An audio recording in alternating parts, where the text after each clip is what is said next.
Nice.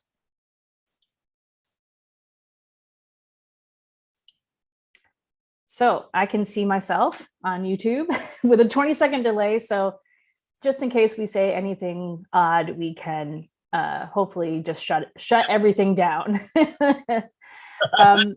We are here live on YouTube and live on Facebook for one of the first live discussions I know that I've done in these formats. So you can just hang tight with us. This is the beauty of doing things live. It's kind of like you're there in person where you can watch people make mistakes. Isn't that beautiful? My name is Pam Rocker, and I'll introduce myself again in a couple of minutes when we get started for real. But if you're sort of sitting in and wanting to join us, we want you to know who we are. And so I'm co-presenting this event with Affirming Connections, as well as with my friend Tony Snow. And if you want to introduce yourself, Tony. Sure, I'm the Indigenous Minister, and if I move anything, I'm going to do that crackling sound. So, Indigenous Minister for the St. Winds region in Southern Alberta, and I do reconciliation ministries and right relations with all of the churches in Southern Alberta. So, glad to be here and joining you in this conversation. Fantastic. So, I thought we'd talk for just a second about what we were thinking when we came up with the title for this, Hopeful Perseverance. And I think part of that is wanting to do something around the holidays that's reflective, but also hopeful, but also keep our energy going for everything that's to come in the next year. But also it's okay to relax and take care of yourself. And all of these complex things, just like the holidays are when it comes around to this time of year.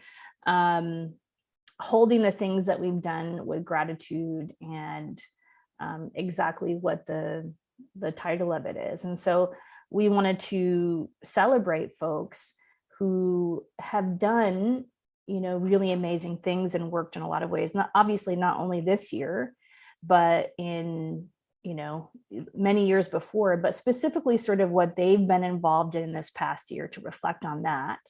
And then just to ask them some questions about how do we also move into this next season and keep our energy going for the now, what are we called to do in this coming year? And so we have 3 special guests who will be joining us. You can see a couple of them here waiting on time. What is this, Tony? We have people who are coming on time. Do they not know us? Did you want to say anything else about this event, Tony, before we get going?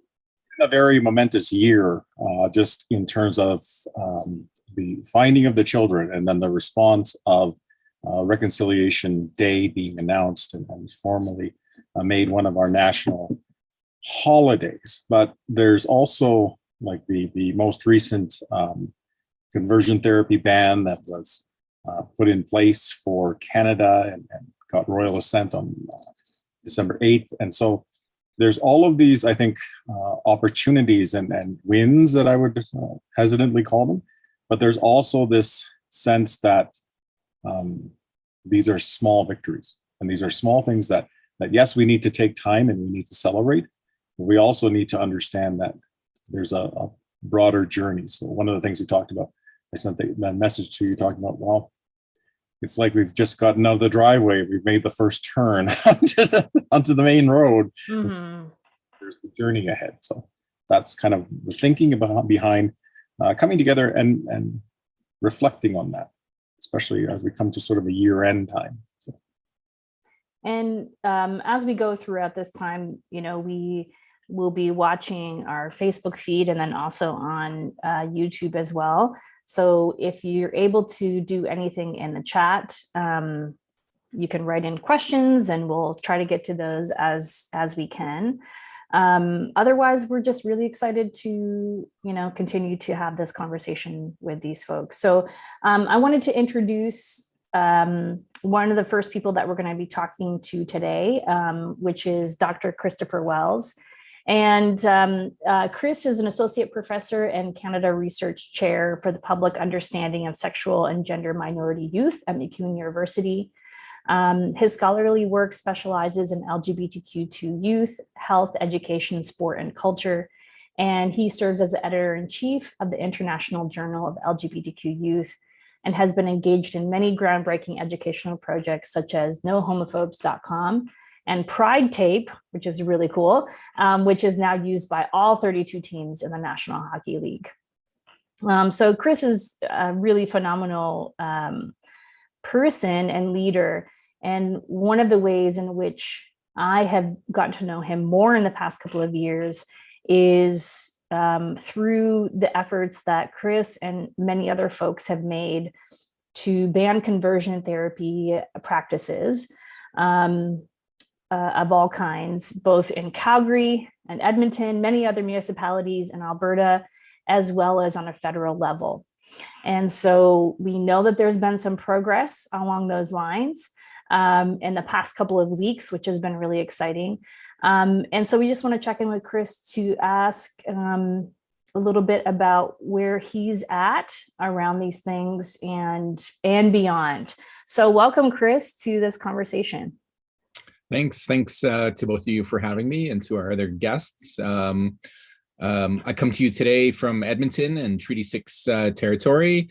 My pronouns are he, him, and I think to Tony's earlier point, we have lots of small victories to be able to celebrate, but we can't sort of lose focus on the larger systemic issues that we're all trying to work towards. But you know, in any social justice movement, it's really important that we celebrate our successes, certainly because they've been hard fought for victories, and we also take time to recharge our community and support one another. And I think conversations exactly like this are so critical, right, for us to be able to come together, talk about the issues, and really renew our energies and our focus. And 2022 is a big year ahead for LGBTQ2 issues. I really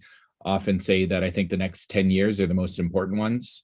And when we look back, we'll say this is the decade where hopefully we'll be able to look back and say this is a decade where things really began to change. Not only, for example, issues of conversion therapy.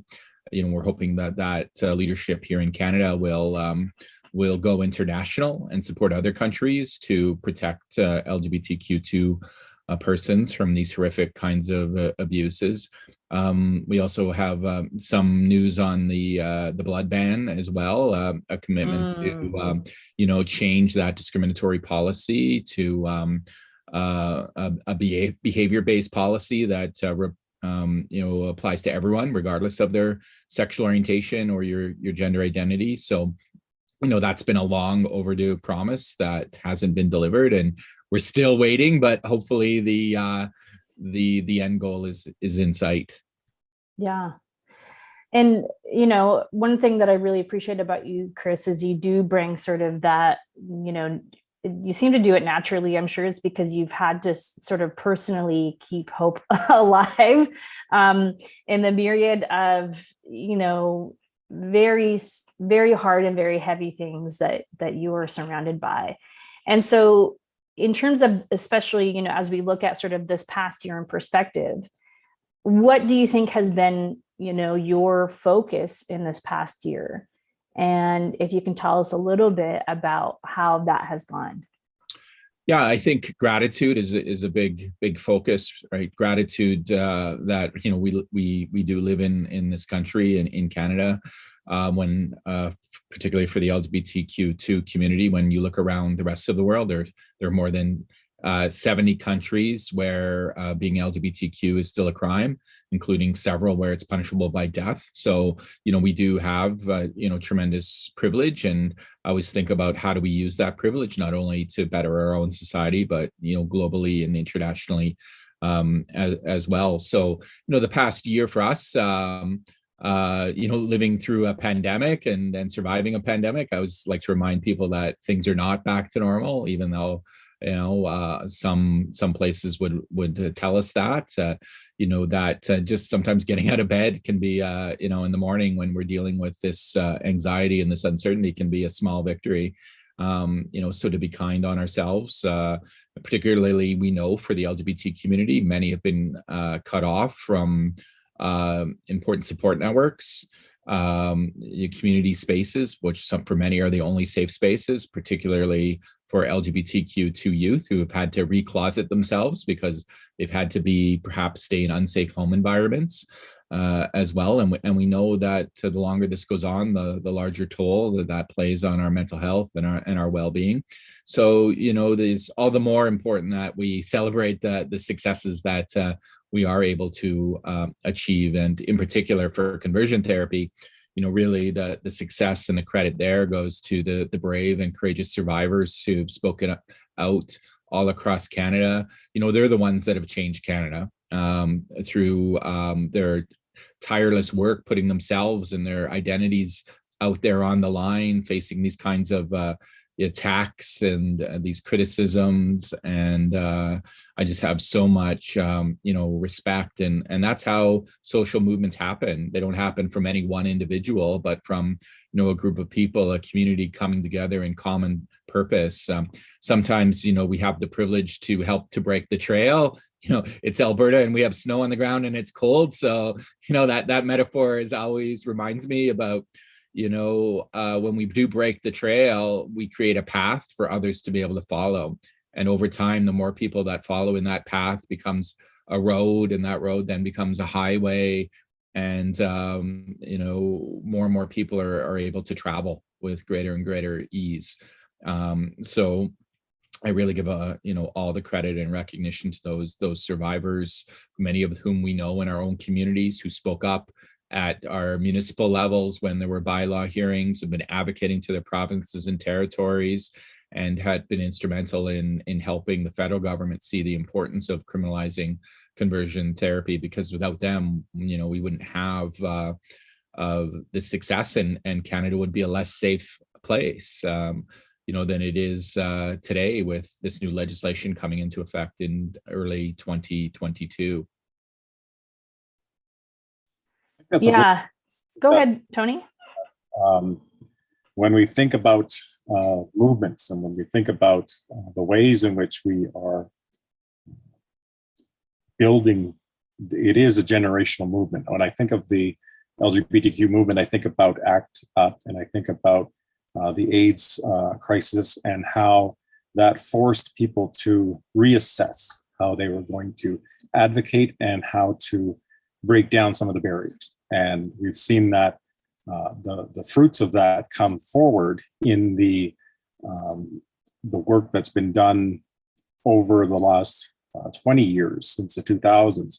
I think a broad changing of opinion, a broad acceptance and encouragement of coming out and being who they are, and the ability to function in the society in an open way. And I think that there's still work to do there, but I think that this conversion therapy ban is reflective of all of that work, 40 years of work that have gone on. Similarly, I think about reconciliation and the same type of work, the United Church Apology in 1988. And so we continue these generational shifts. And I think that that's an important bearer of that hope that we're thinking about. Thanks. Those are great analogies. And I think a lot about the impact of HIV and AIDS. And we celebrated World AIDS Day at the beginning of December. And, for our LGBT community, this is not the first pandemic we've had to deal with in many of our own lifetimes. And we've learned, a lot of those lessons about community organizing, about reliance on one another, and about resilience. And we're still dealing with a lost generation of those who didn't survive, those knowledge holders, those leaders. And we know so much of that wisdom is not, captured in our formal curriculum that's taught in schools. It's not passed down to other LGBTQ youth, except through if you're fortunate to be able to be around and as someone who's lived through those experiences and who's feeling comfortable enough to be able to share that, because many of those experiences were very traumatic as well. And your comparison about reconciliation is an interesting one as well. When in Edmonton, we were moving the conversion therapy bylaw forward, we reached out to our Indigenous counselor Aaron Paquette, and to see if he would be interested in moving this motion. And the first thing he said was, absolutely, this would be my privilege, because he understood, intimately the importance of human rights and social justice issues. But he also said, he drew the comparisons between residential schools and conversion therapy, where residential schools were a form of conversion therapy, and particularly for our two-spirited young people, right? Not only did they lose their culture, their language, their traditions, but also any of those non-normative gender and sexuality traditions were eradicated as well. So I think we're just showing the kinds of solidarity, the alliances, the interconnections, where we're all facing, these kind of colonial frameworks and colonial forces of oppression that seek to fundamentally change or deny who we are as a people, regardless of, our identities and our backgrounds. And I think, we need more coalition building across movements as well. And when, part of the challenge that we have is sometimes when we're fighting within our own communities, the oppressor wins, right? Because, our focus is not on the root of the problems here. And so sometimes, we need to be kinder and show more generosity and compassion for ourselves and for people within our own communities, and understanding that, the different levels of trauma people are working their way through, and to be able to offer more supports for that. It's tough. It's difficult work, but I'm always mindful of that very, simple fact that when we're, struggling within our communities, we're fighting amongst ourselves, justice gets delayed. Yeah. I think one thing that I always appreciate about, what Tony and what others seem to remind me and our communities about is that coalition building, is that so many of our movements the foundations are all about the same sort of inequities that have manifested in different ways in our communities, and that discrimination is multidimensional, intersectional, like there are so many different facets to it that it just makes sense. And it makes sense that we can get the most work done if we do, build together. And like you said, Chris, when I think about the queer community, it's really the queer communities. There's so many different people involved and have different ideas about how to get things done and whether they need to get done or whatever, based on how comfortable we are in our current, life. I guess one thing I'm wondering if there are folks who are watching who have heard, good news from the federal government about how much movement we've had in the past couple of weeks. I wonder if you could give us just a really short Cliff's Notes about what does it mean that, where are we at in terms of banning conversion therapy practices on a federal level right now? So we saw the last bill that was introduced in this first sitting of the new House of Commons really be unprecedented in terms of the unanimous support from all parties, and in particularly the Conservative Party in the House of Commons, where previously on the last attempt, 63 members of Parliament, all from the Conservative Party, voted against the legislation.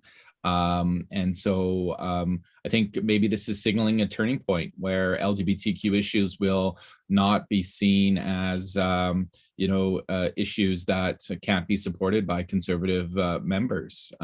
As you said, the LGBTQ people are in every community. They're in every faith, they're in every religion, they're in every culture, they're in every part of Canada and of the world. So, I'm hopeful that people will begin to fundamentally understand that these are now human rights issues, and they won't be issues that should be contested or protested or delayed, in our assemblies of governance. So I think that caught a lot of people by surprise. Let's hope it's just not a cynical sort of move, but an actual genuine shift that we may be seeing in Canada and in Canadian politics. And I think to Tony's earlier point, a lot of that is because of the visibility of LGBTQ people. Now we're talking about, not only your family members, but your friends and your colleagues, where you can put a face to these identities beyond those old, tired stereotypes.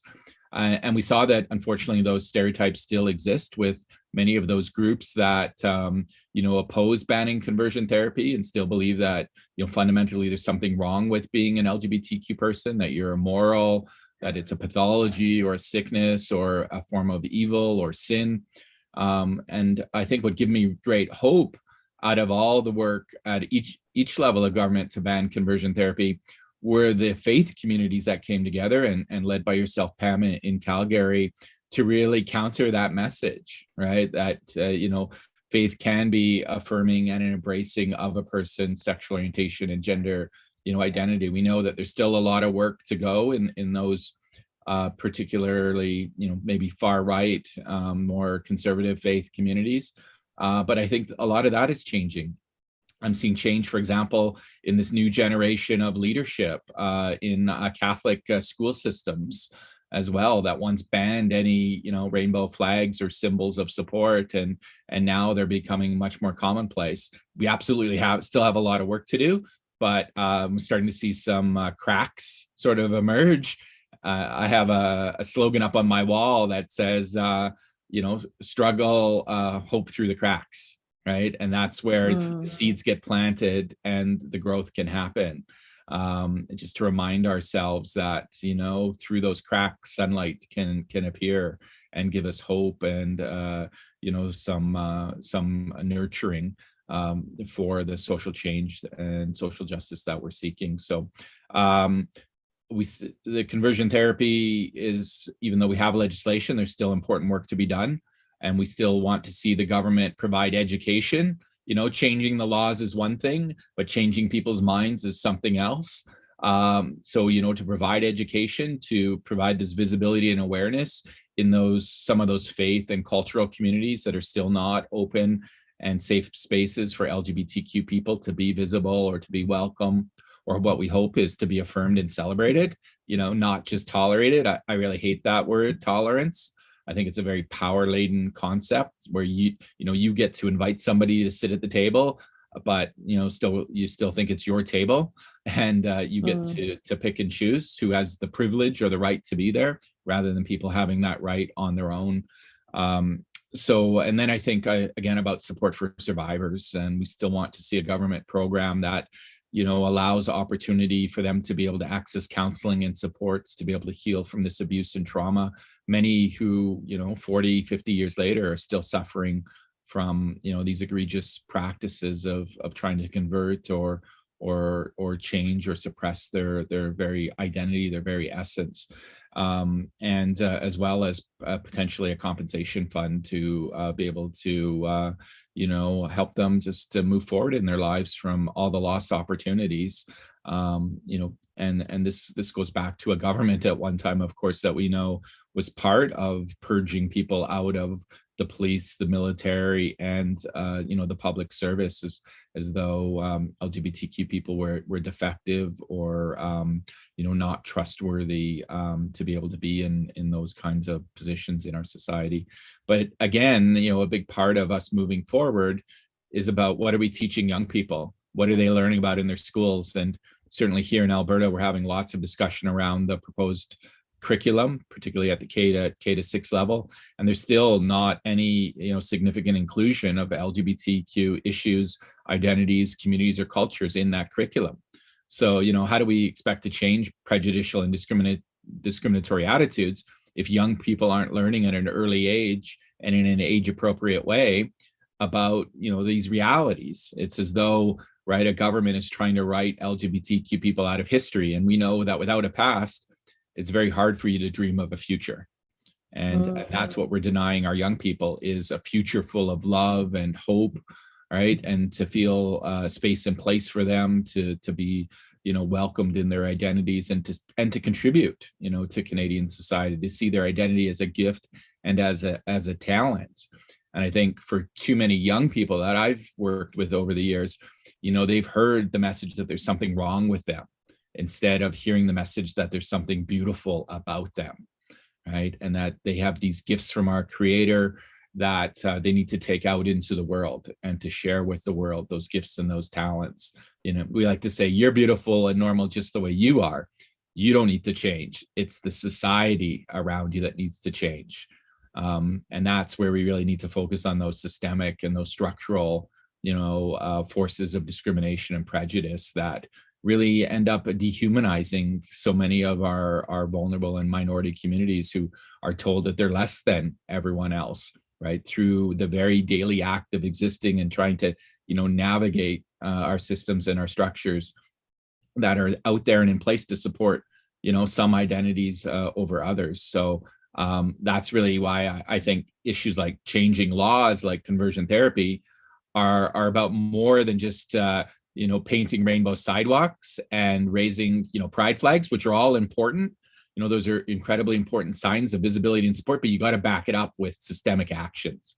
And changing laws, right, is one of those foundational ways that we can bring about systemic change and structural change over time. No one law is going to be the solution, but there needs to be that recognition and that accountability at all levels of our government and all facets of our society, whether we're talking about policing, whether we're talking about healthcare, or even our economics and our business community.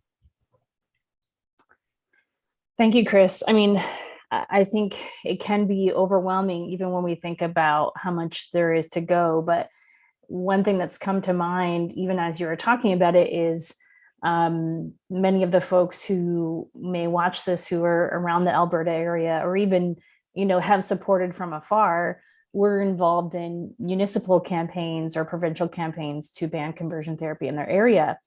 And I know some of the rhetoric around that, when those sort of movements were, gaining momentum, was like, why don't we just wait until the federal government does this, right? And, now that there's some movement, I think, most people say that they don't have any regrets about doing that. And I don't think, what I always would say to people is, we don't have that kind of time, right? Even if the movement that we're doing gets one or two people free sooner or prevents them from being harmed in some way, then it's worth it. And we also know that the perseverance part of us looking forward is laws don't mean it's not still going to happen, right? And so it takes this diversity of strategies, so that way we know, especially in terms of the sorts of things that Tony and I do, and people who are faith leaders, to say, what is our responsibility in terms of harm reduction, and making sure that people know that there is more than one voice when it comes to how you're accepted or not. Chris, thank you so much. This is Dr. Christopher Wells, who is a phenomenal human and leader in so many ways in Alberta and beyond. Chris, feel free to stick around if you want to. If not, you can carry on with your day. But thank you so much for being a part of this conversation today. I can't think of, you're one of the top 10 people that hopeful perseverance makes a lot of sense to talk about. So really appreciate it. Thanks so much, everyone. So we have some other special guests here today. Tony, did you want to introduce our next person here? This is Dieulita Datus, born in Haiti and raised in the Bahamas, and currently calling Turtle Island her home. She is a womanish, unapologetic, proud Black Haitian woman. Dieulita is a self-proclaimed immigrant and always finds a way to connect to the land where she finds herself. And she is a descendant of generations of Haitian rice farmers. Dieulita also is a co-founder of Ubuntu, the Mobilizing Central Alberta, grassroots community organization in Central Alberta and working on the Central Alberta 40 Collective Project, which is a work that is working through an intersectional lens through trans, non-binary, and disabled folk to create sessions, share stories, and eat amazing food, and call for action plan for women's equity in Alberta. So welcome to Dieulita. And I think one of the first things that we thought about when we were forming this is we wanted to ask the question of sort of how has your year been? What has been your focus in this year, and how have those things gone for you in this time of the pandemic and what we've been through? Thanks, Tony, and everyone else. It's such a pleasure to be here. I'm on Treaty 6 side of the territory today. Usually I'm on Treaty 7. And let me just say, I love the way that you said Haiti in its Indigenous word and not Haiti, the English one. So again, thank you for having me. And as Chris was speaking, I could just repeat exactly what Chris said, and I would be done, because it seems as if that's sort of how the year has been for us and some of our communities. Legislation is a huge thing, because in 2020, everyone was pledging support. Everyone was standing in solidarity with Black and Indigenous people. People were wanting to share space, and everyone was, ready to go. And then in 2021, a lot of that seemed to have fizzled out. And like you were saying, Tony, too, we got holidays, like the US got Juneteenth passed, and so we're seeing those things. But it's always a reminder that a lot of the big things that we ask for, we have yet to be given. And that's equity, right? That's access, employment, and education, and looking at the justice system and healthcare, right? So we get holidays, and we'll take the holiday and continue to work towards building more of what we want. This year, with my organization, along with some of the other organizations, particularly in Alberta, I think we shifted our focus a lot. In 2020 and years before, a lot of the focus seemed to be towards teaching anti-racism and teaching people how not to be racist, and teaching people how not to be discriminatory, and all of that, and teaching people Black history and West Indian history, and as well as what happened, some of the tragedies that took place. And I think this year, a lot of communities shifted focus to inward, where it was, we're not going to focus so much as what we want people to learn, as opposed to focusing on self and helping our communities thrive. Mental illness was a huge thing, understanding mental illness in all of our communities. And so I think that shifted, and that shift is going to continue into next year, where we will be focusing on our mental health, and not so much on trying to help people, doing the emotional and labor for other people to just to get them to be nice, but to really focus on self. And because I think a lot of people thought too, after George Floyd happened, that, oh yeah, that's all over and done with. But people persevered, and they were like, no, because this has been happening constantly we can say from first contact, right? And it has continued to happen because there were so many incidents that happened after George Floyd and continues to happen. And not just in the US. I know that we love to look at the US and what the US is doing, but also here in Canada, and calling for change there as well. And then we also saw the rise and increase of anti-Asian hate and rhetoric, right? So it was also dealing with that, and that community as well has been talking about, their mental health and their mental well-being, but also what they need to do as a community to thrive. And so we saw conversations shift a bit, and more people started speaking out, like the token minority, Because before, everyone was saying, oh, be like the Asians, just come in and assimilate and don't touch anything. But Asian people were saying, no, that's a myth. We are not the token minority. We refuse to continue to be your token person to saying, don't push the envelope, because this affects us. It affects our mental health.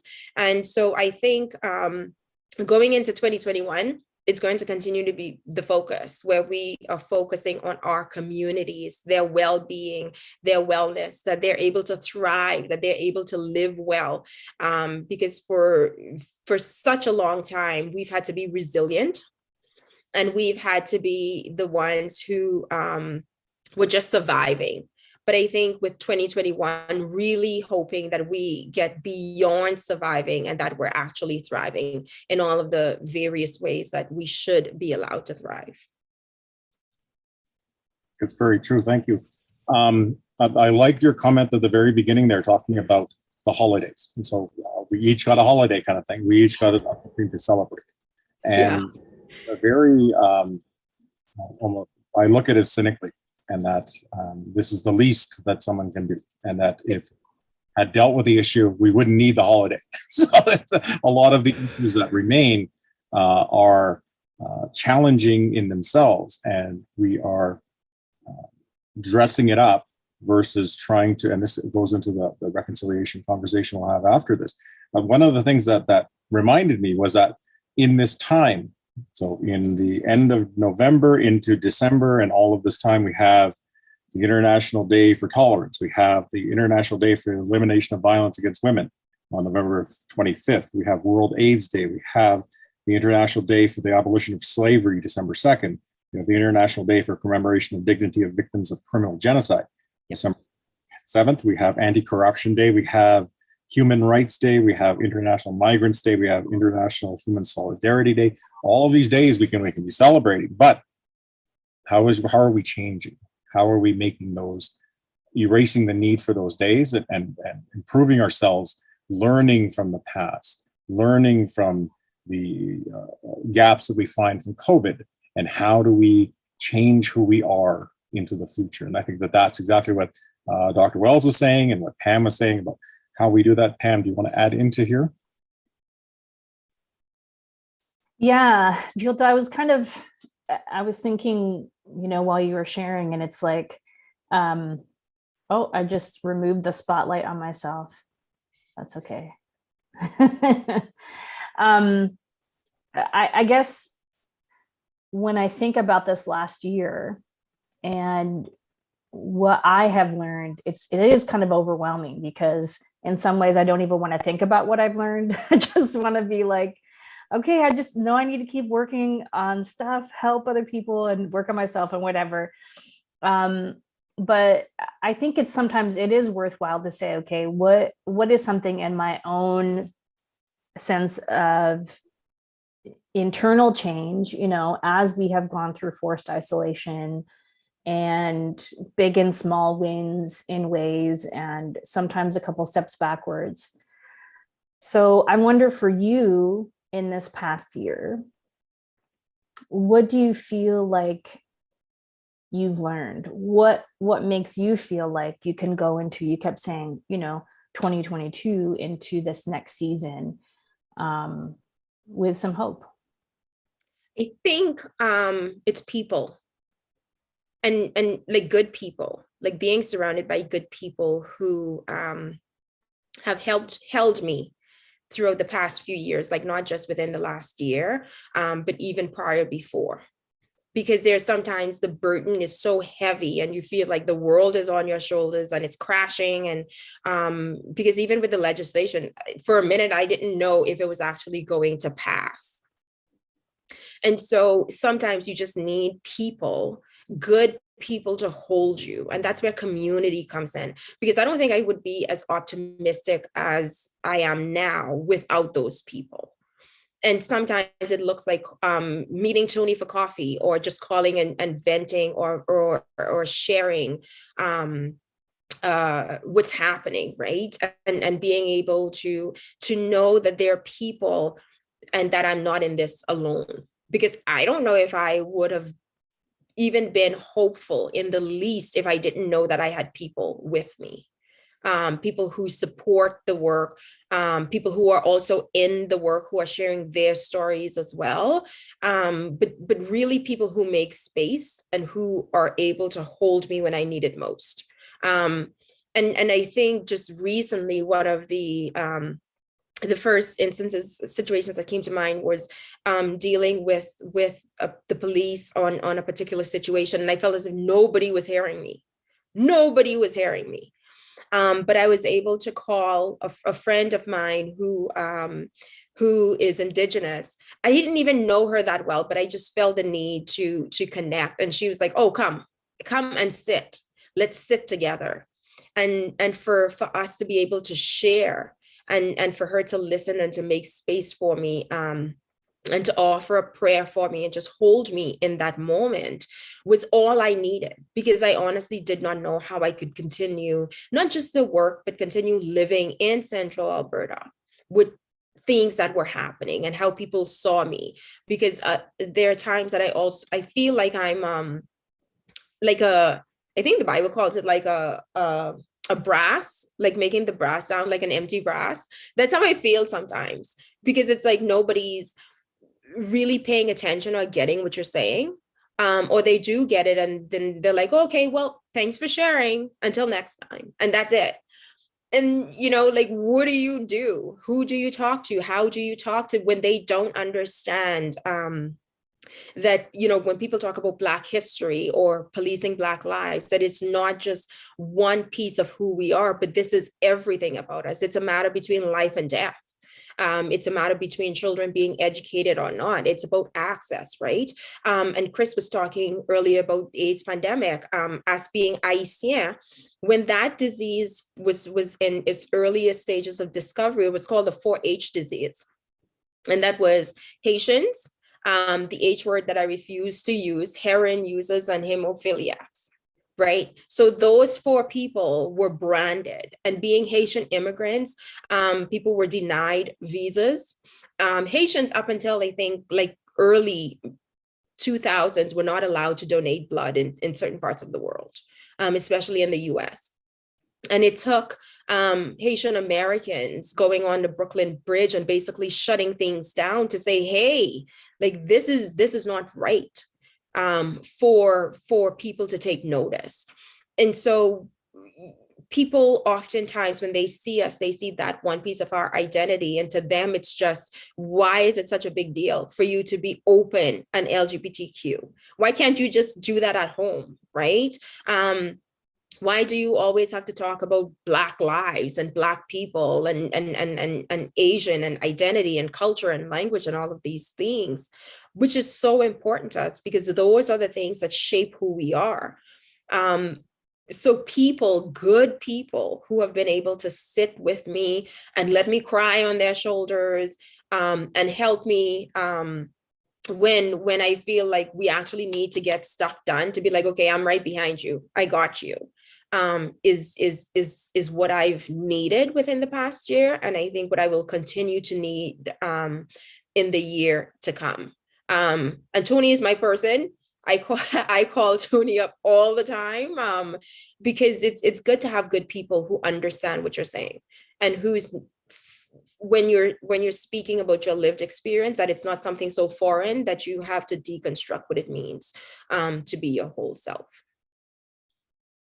Thank you. I think that's really important. I think the idea of we are servants to one another. We are trying to help each other through in this process. And that's part of the coalition idea, that we are responsible in a way. It's like I am my relative's keeper kind of idea, that we are bound to one another in creation. We are responsible because we're tied, our fates are tied together. And that's one of the beautiful things that the former moderator, Jordan Cantwell, talked about in a sermon that she gave at Muscatine, talking about how the reconciliation of the settler people was also tied to the well-being and reconciliation and hope of the Indigenous people and others. And we have to understand that we are all connected in that way.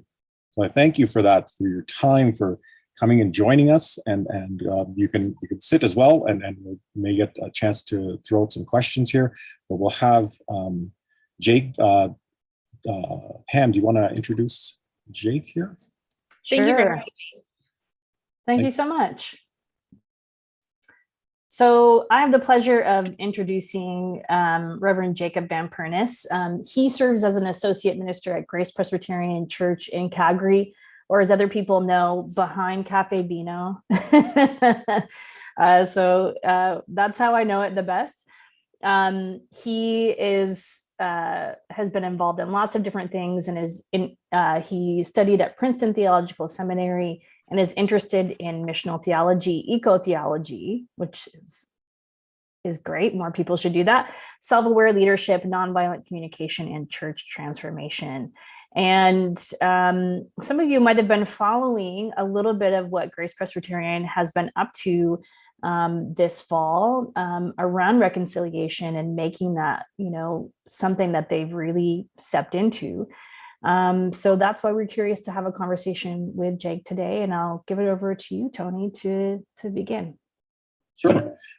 So Jake and I have had an opportunity to discuss a bit and talk about the incident that happened on Canada Day with the paint that was splashed onto the walls and the doors of Grace Presbyterian, in addition to a number of other churches. So I've, in my work, put up, there's about 60 odd churches during that time frame of June, just after the announcement of the finding of the bodies in Kamloops, that there were about 60 churches that were either hit with graffiti or burned down or other ways defaced. And so Grace was one of those churches, and Grace was the only one that said, we're going to keep it up. And so there was a leadership moment that came out of that I think impressed a lot of people on what that work was going to become. And so Jake, maybe you can take us from there and talk a bit about the work that you've been doing.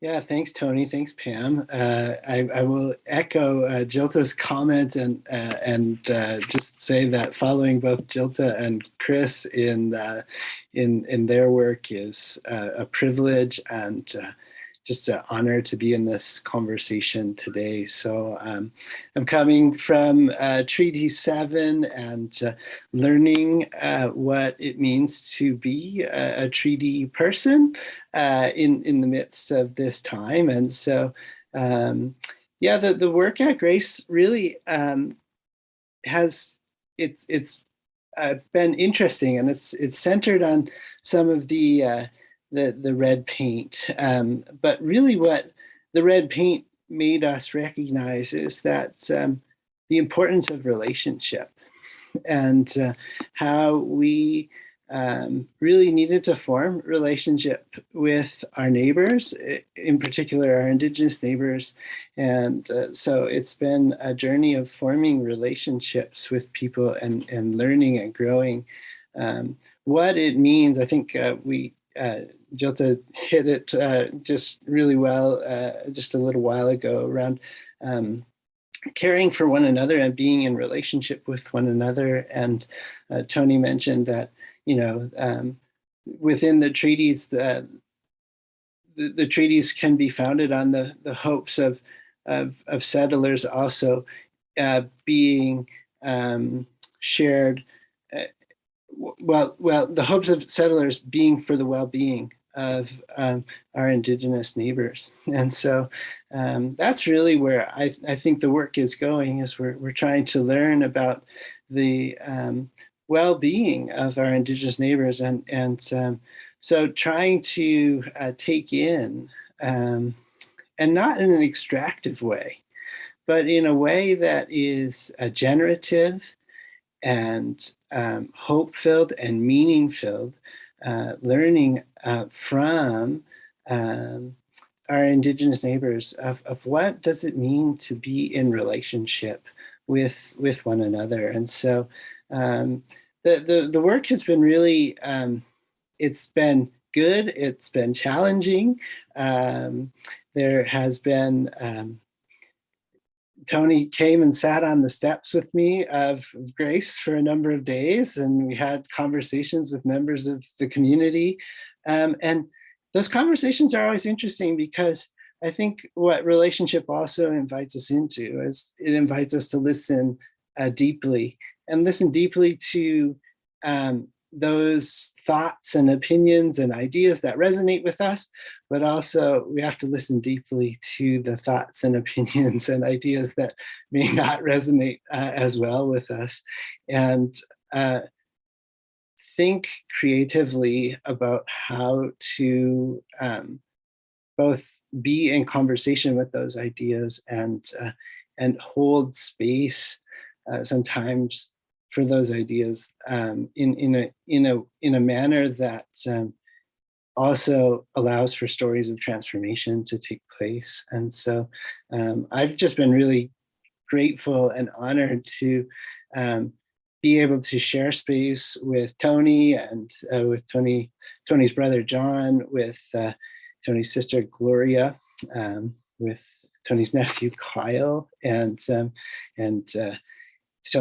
Tony's brother-in-law Ken, and just to learn and grow in ways that have been really, I think, powerful, and to make other connections as well with other Indigenous leaders and elders, and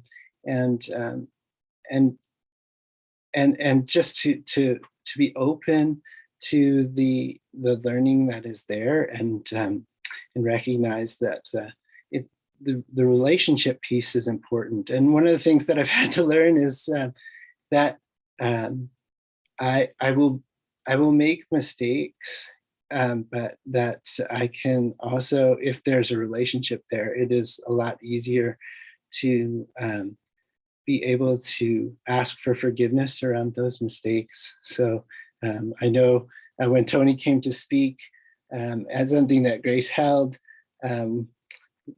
I offered Tony a tobacco pouch, and it was in the color red, and Gloria informed me that that was not a good color for the Stoney Nakoda people. So I continue to learn and grow, and but it's the forming of the relationship that allows for those honest and open conversations as well. And so really it's been a journey of relationship, and to help form those relationships, Grace did something that I think is interesting.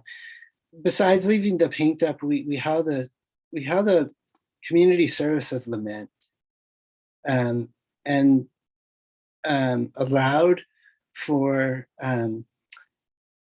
people to speak and share stories, but also we shared the Presbyterian Church in Canada's apology from 1994, but it's we recognize that the apology is a part of what we need to do, but we need to grow in these relationships and grow in our wanting and our willingness to work together towards transformation.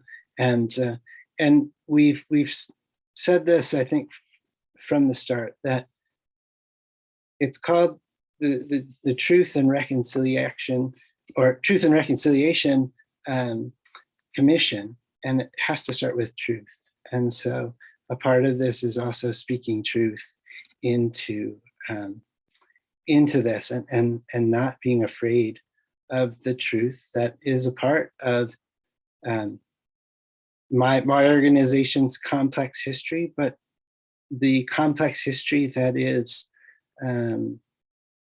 a part of Indigenous and non-Indigenous peoples living together and being together. And so can we speak that truth and speak it honestly, but also allow that truth to help us be in relationship and form stronger relationships and transform us, because there is so much that is there.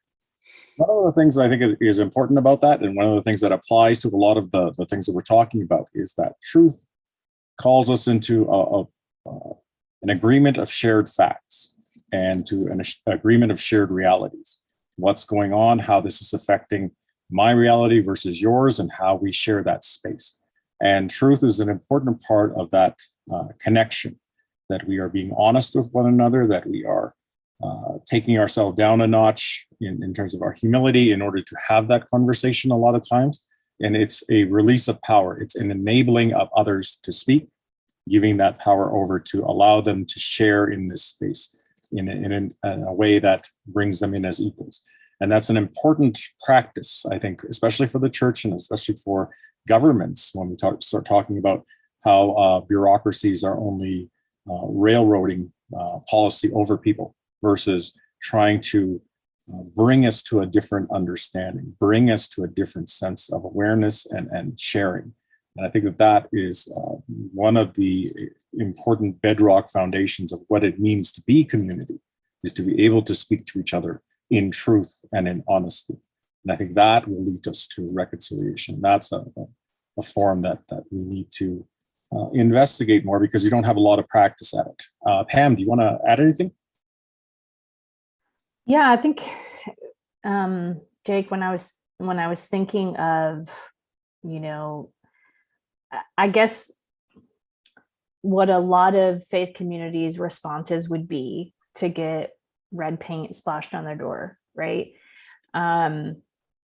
Would be sort of wanting to separate themselves from that, to sort of eschew any guilt or association, or literally to cover it up and figuratively, because we get uncomfortable, because it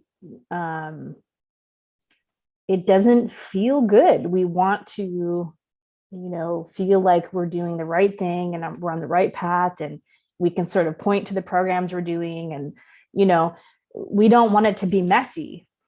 And what I think has been inspiring about seeing, Grace have these conversations, and obviously Tony and many others being open to this dialogue, I think is reversing the narrative in so many ways, that like when the church looks bad, we need to make the church look good.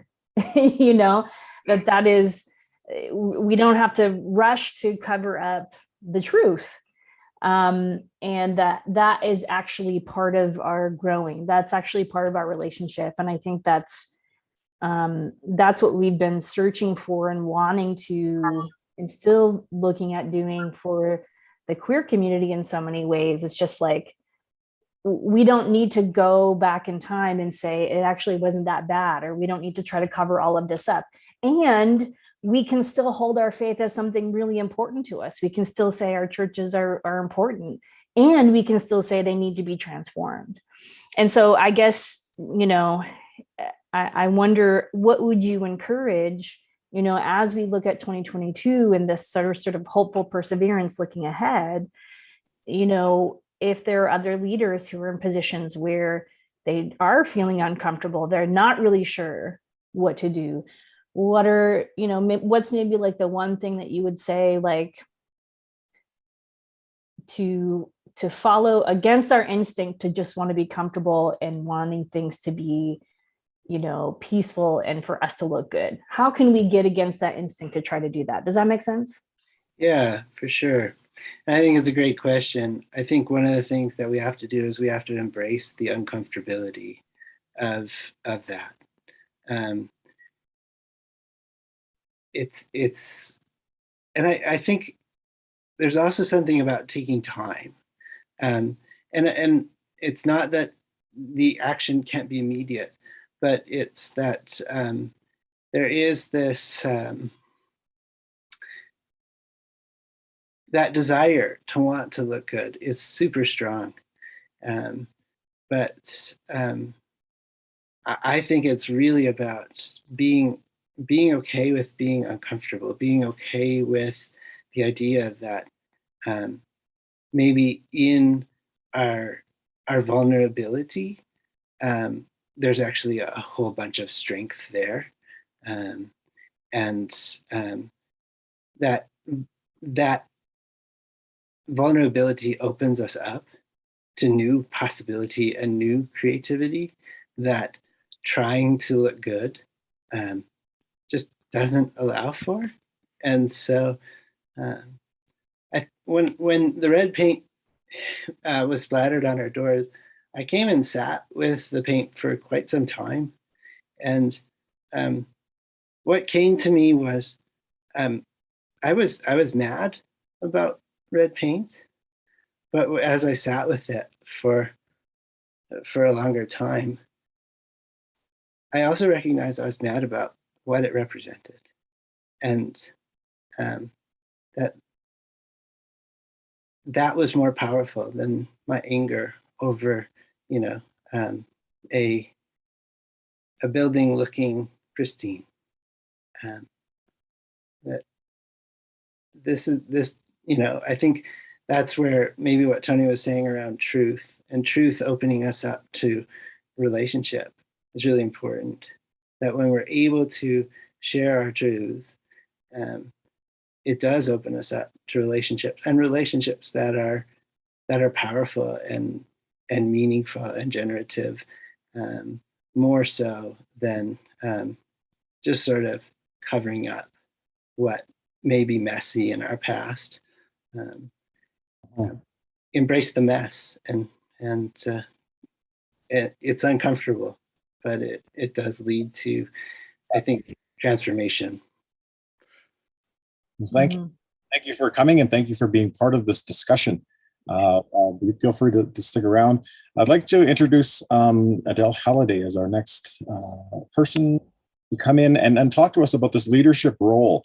Adele is the Anti-Racism Equity Officer for the United Church of Canada.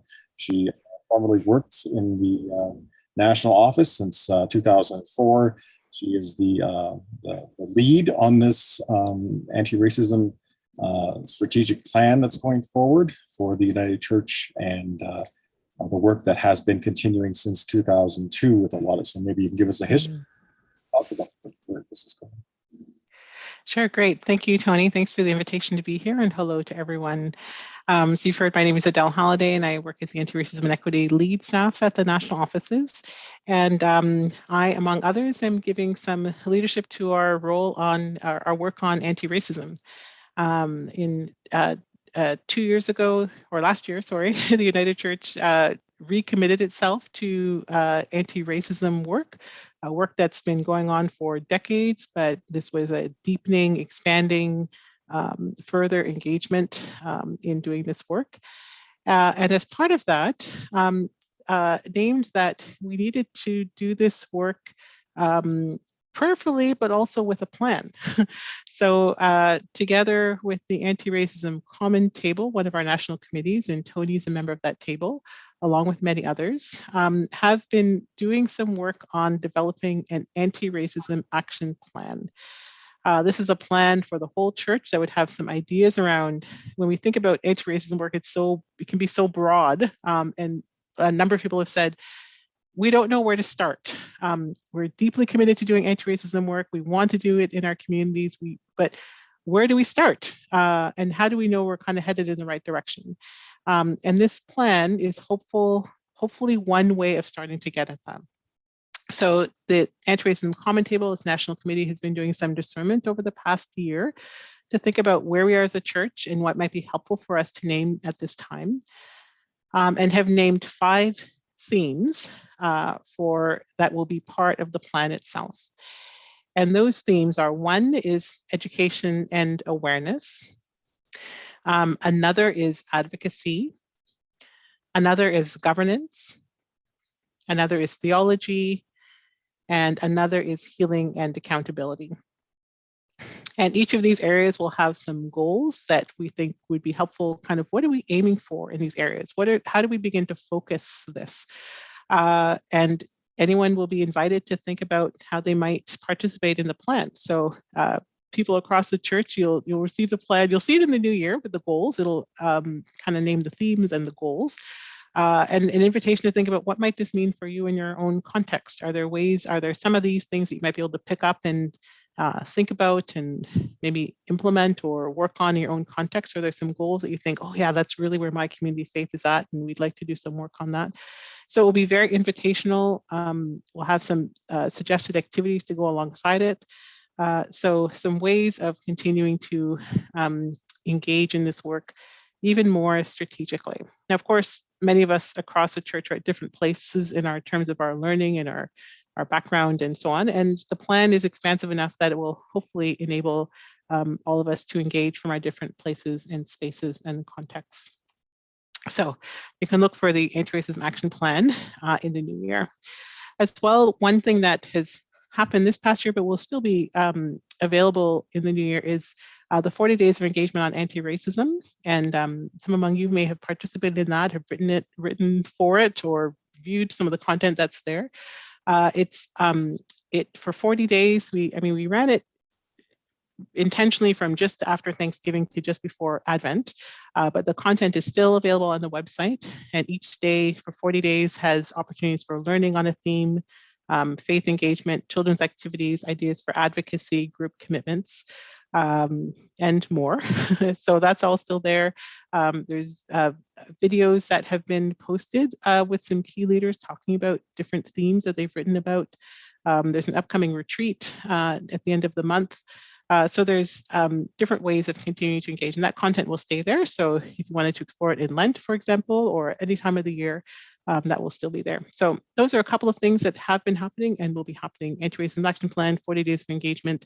You can also look for some new educational resources that will be available in the new year. So there's been lots going on, both in terms of the visible, here's some resources available, as well as kind of seemingly behind the scenes of the deeper work around how do we do systemic change work, policy change work, all those kinds of things that seem invisible, but really begin to move us in terms of making strategic and systemic changes. Maybe the last thing I'll say, and then I'll see if there are questions or anything else, is just that one way that many of us have been trying to go about doing this work is, it may seem jargony, but just very intersectional. So the anti-racism work is one part of our broader work around challenging oppression, working towards social justice, doing work of equity. So even though we talk about anti-racism work, it's not only focused on race. It's, we're not only one identity. We're not just our racial identities. We are many more, we are much more than that. We are our gender identities, our sexual orientations, our social classes, all of those. So in doing this work, we always try to think about, how does racism intersect? How does it impact? How does it work with all the identities that we have? And then what do we think about, how do we think about trying to address that? We are wonderful, beloved people who are many things, many identities. Race and racial identity is one component of who we are, and yet also not the only component of who we are. So trying to do that work, engaging with questions of racial justice, and also many other questions of equity as well. So maybe I'll pause there, see if there are questions, other things that people may want to know about. Great, thank you. I'm going to turn it over to Pam, and we had it scheduled for an hour, so I want to see where you're at and what you want to do. Yeah, I mean, I think that we can close off a little bit, but before we do, Adele, I mean, I'm so thankful for the work that you're doing, and I think it's eye-opening to hear you chat about the intersectionality of it, which you said is kind of jargony, because we do hear all these words and we're just like, okay, what word am I supposed to say? And what does this mean? And all that kind of stuff. But I do think we tend to be, very sort of one-dimensional when we think about different things. And I think that can be limiting, not only in sort of pigeonholing people to one identity, but also then, we've had this theme in these conversations about coalition building. And so do we get inspired to build coalitions if we think all of these things are separate from each other? Yeah. Right. So I really appreciate that and the expansiveness of how you look at that. And I guess what I'm curious about, as we're thinking about the year ahead, what is something, I'm not trying to cling on and be a Pollyanna to be like, what have we done right? But what do you think, I guess, even in your sphere, in the past couple of years, as we have been more isolated and I think in some ways for some of us had to really see things, as Jacob said, that are uncomfortable, that are messy, and facing into that, not in a way because we are altruistic, but because we've had to, which is also a gift. But do you see a shift? Do you think that there's something that we can look forward to in the year to come, that we can build on something? You know what I mean? Like, I do. Yeah. And it's such a great question, Pam. I think I do. I think, speaking of the uncomfortable or the discomfort, I feel like I've noticed that more and more people are willing to stay in spaces that are uncomfortable. I think before I noticed people say, oh, that's uncomfortable, I'm just going to move on and do something else. I think now it feels like a little more willingness to stay there and then to do whatever work needs to be done in that place and space. Another thing maybe I've noticed is that there's a willingness to kind of take another action, another step. So people are maybe learning something or maybe have a new insight, but then we'll actually do something with it. Not just say, oh, that was really interesting, but that was really interesting. And now I'm going to do something about it. I'm going to take this to my community of faith, or I'm going to invite people to do something, or I'm going to write a letter, or engage with my community. Like, people are willing to kind of take something and move it a little bit further. So for me, that's hopeful, both in terms of the discomfort, because I think many among us who are minority in many ways often feel uncomfortable. What I've been noticing more recently is that more people who are not necessarily minority, depending on what the identity is, are willing to stay in that uncomfortable place a little longer, willing to be stretched, and then to do something more tangible about it that begins to shift us a little farther. So that's my hope, that we continue to learn and act and stay engaged for a longer period of time, rather than just running off to the next thing that grabs our attention. Thank you so much.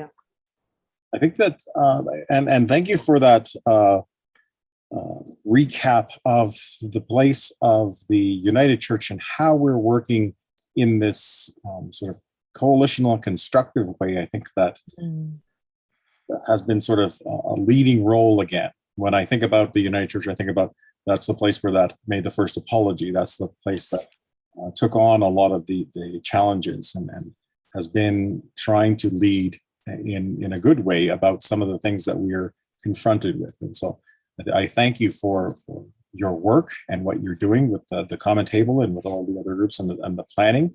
It'll be interesting to see how that gets put into practice and live into that in the next few years, because I think that this is a very transformational time around that. Thank you for your input. I'm going to turn to Jake and Chris for some final thought that they can add to the conversation. And so I'll first turn to Chris and thank you. Just want to thank everyone for the great conversation. It's been really interesting to hear the commonalities and the linkages, amongst all of our various passions and issues in the communities that we all have the privilege to work with and serve. Just wishing you all support and solidarity in our collective movements. And to Pam and Tony, thank you for creating the space to be able to have this conversation. This is sort of a source of nourishment, I think, for all of us as well, to know even sometimes we're working from different perspectives, but we're united not only in our struggle, but in our passion for change and the work that we do in support of human rights. Thank you. Thank you so much. Thanks, Chris. Yes, I'll turn to you. Yeah, I just thanks for the space, and I would echo a lot of what Chris has just shared, and am grateful to be a part of this conversation and echo that piece of that this has been nourishment that has just been, it has been so filling and wonderful in a time that's busy, and in a time where just to hear that there are other people who are engaged in this work that is good and challenging, and really it's rewarding, but sometimes in the midst of it, there's just a bunch of frustration and heartache. And so I'm just really grateful for time today. And I'm grateful for all the ways in which this conversation has just inspired me to continue to look for that intersectionality that is there. Even if it's jargony, to just hold space for that and to continue to work to build relationships and collaboration. Because, I think the quote goes, it's change happens through a small group of people, and hopefully this change just continues to grow and allows us to continue to build towards that sense of shalom, that care of all, from the smallest piece of creation to to all of us and all of our neighbors, that there is justice and equity and a peace that is deep, that runs through all of us. So thanks for this today. I've really just appreciated this space. Thank you so much. Yes, words speak into and build our reality. So that's part of the work in ministry. That's part of the work of why we're here. And I think it's important that we utilize that in ways that we can. Pam, I'll turn it over to you. Yeah, I really appreciate this conversation. And, like Jake said, around the holidays, there's so many different things for us to focus on. And when I think about what makes me look to the year ahead with not just like what's going to happen this year, but with some sort of hope is to reflect on this past year. I never would have thought that some of the changes that have happened, both personally and just globally, would have in good ways. And so trying to keep centered on that and know that some of the things that we might have worked on 5 years ago, 10 years ago, or had a conversation about that we never thought would go anywhere, we're seeing some of that happen. And so really wanting to share with our communities, I think about all of the churches who wrote letters, to ban conversion therapy, and like all the different hands and minds and hearts that have gone into all these pieces of living out love, I think is really powerful. And so, as Dieulita said too, it's like, we can't do it alone. We truly can't. And so, this is nourishing for us too, I think, because it reminds us, like, we are not islands. We do not have to solve everything on our own. We can't do that, thank God. And so, here are just a couple of, brave hearts, open hearts, that we have had the pleasure to spend some time with today as, a tangible example that we're not alone. And so if you don't have those folks in your life, be inspired that it's easier than you think to find them and to feel your own support when maybe you don't feel like you can, make change on your own. Yeah, so thank you so much for joining us. And Tony, do you have any last thoughts to end us with? Last words.